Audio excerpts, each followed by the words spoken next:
सोलापूर महानगरपालिकेच्या स्थायी समितीचं आज बजेट झालं आणि या बजेटमध्ये आयुक्तांनी जे आकडे प्रशासनाने सुचवले होते त्याच्यामध्ये स्थायी समिती सभापती त्यांनी प्रचंड असा मोठा बदल केला आणि त्या बदलामुळं आज सोलापूर शहरात आयुक्तांना जे काय उपाययोजना सुधारित काम करण्याचं आहे त्याच्यामध्ये मोठी अशी तफावत आहे.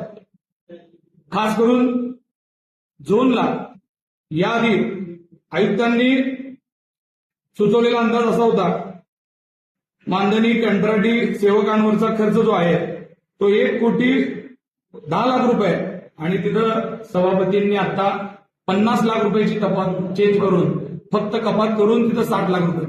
मी आयुक्तांना आता समक्ष विचारलं की एवढी मोठी तफावत जर झाली, हे एका झोनचं उदाहरण देतोय, असे 8 झोन आहेत आणि त्याच्यामधली जी काय फक्त कामगारांच्या बाबतीतली एवढी 50 लाख रुपयाची तरतूद जर कम झाली तर तुम्ही सभागृहात काम करू शकणार आहेत का नगरसेवकांचं? तर आयुक्तांचं म्हणणं आहे की कुठेही काम होणार नाही. तरी सुद्धा आयुक्तांनी सुचवलेल्या या अशा आकड्यांमधला हा तुम्हाला सांगितलेला एक आकडा आहे.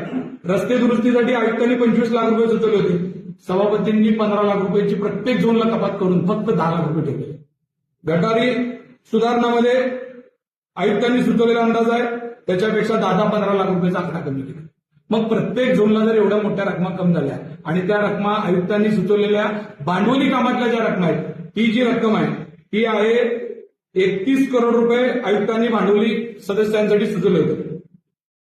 महसुली भांडवलीतनं 31,74,04,000 रुपये हे आयुक्तांनी सुचवलेला अंदाज आहे आणि आता स्थायी समितीने त्याच्यामध्ये वाढ करून 101,51,60,000 रुपये एवढी मोठी वाढ केली.